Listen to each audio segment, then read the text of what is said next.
Bienvenue dans ce tutoriel, on va voir le profil d'administrateur. Alors dans la page d'administration de WordPress, on va tout à fait en haut à droite et on va cliquer sur modifier mon profil. Voilà l'interface du profil. Des options, il en a des options personnelles comme éditeur visuel, désactiver l'éditeur visuel ou bien l'activer. C'est quoi l'éditeur visuel? C'est l'éditeur que vous utilisez pour remplir le contenu de votre article ou bien page. On va voir, lorsque vous voulez créer un article, ajouter.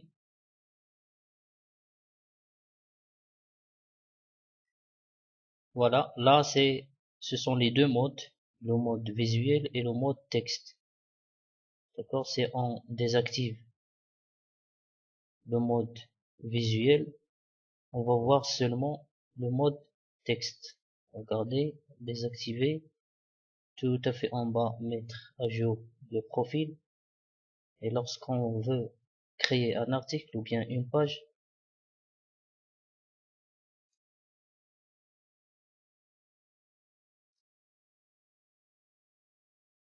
voilà, on va plus trouver le mode visuel. Ça c'est pour le mode texte, ça s'utilise pour les connaisseurs des langages de programmation web, HTML, etc. Alors on revient vers le profil pour voir la couleur, bien les couleurs de l'interface d'administration. Là on peut choisir la couleur de l'interface qu'on veut. Je vais choisir par exemple ça, lever du soleil. Après, raccourci clavier. Activez les raccourcis clavier pour la modération des commentaires. Comme, étant donné que vous êtes administrateur, vous pouvez donner votre modération pour les commentaires avant qu'ils soient publiés sous les articles ou bien les pages.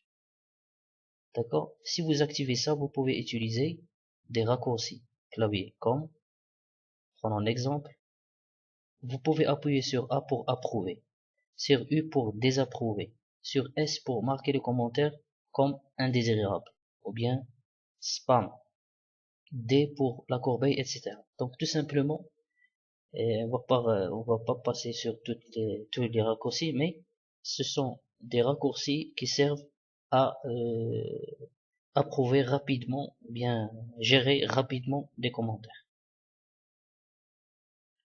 On passe à barre d'outils. Afficher la barre d'outils lorsque vous visitez le site. La barre d'outils, c'est cette barre. Donc lorsque je visite le site, il va s'afficher tout à fait en haut.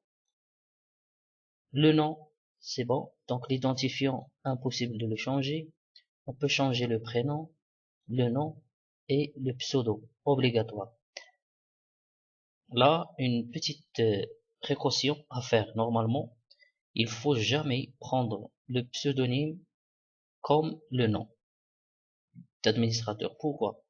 On ne sait jamais si votre site tombe en panne ou bien a été piraté par les pirates, par exemple.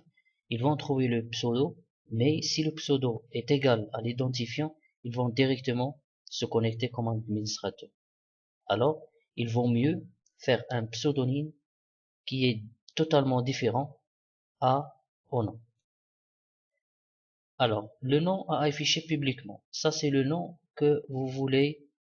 Si vous voulez afficher Aziz Hermouche, par exemple, 1 ou bien comme ça, le nom directement, c'est bon. C'est le nom qui va s'afficher dans les publications, bien dans les commentaires, etc. Alors, les informations de contact, email obligatoire. Ça, c'est l'email de l'administrateur. C'est là où vous allez recevoir les contacts, les messages et tout. Les avertissements, par exemple, etc.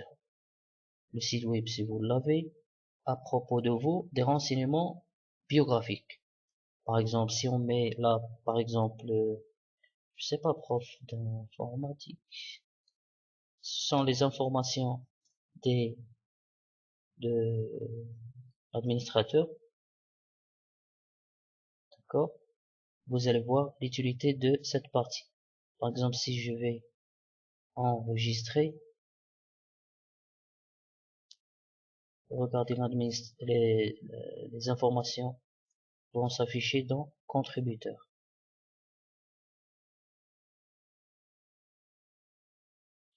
Là, regardez, voilà l'administrateur et bien le contributeur dans ce cas, prof d'informatique, voilà les informations biographiques. Alors, je vais revenir vers la gestion du compte mot de passe. Là, on a un générateur très important et ça, c'est une nouveauté de la version 4.3 de WordPress. C'est que on peut générer un mot de passe.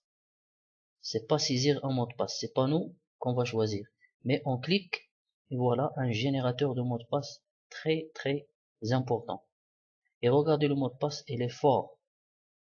G majuscule, F, C, D minuscule, D, L majuscule, Q long, O. Donc c'est très difficile à trouver. Alors on peut masquer, ou bien cacher, ou bien afficher. Vous pouvez bien sûr changer et prendre un autre mot de passe, mais vous pouvez garder ça, etc. Alors je vais annuler. Après avoir changé par exemple le mot de passe, vous devez vous connecter, vous déconnecter de partout. Alors pour les informations de WP Members, c'est pas obligatoire, vous pouvez ajouter ici l'adresse, complément d'adresse et tout ça. Et à la fin, mettre à jour.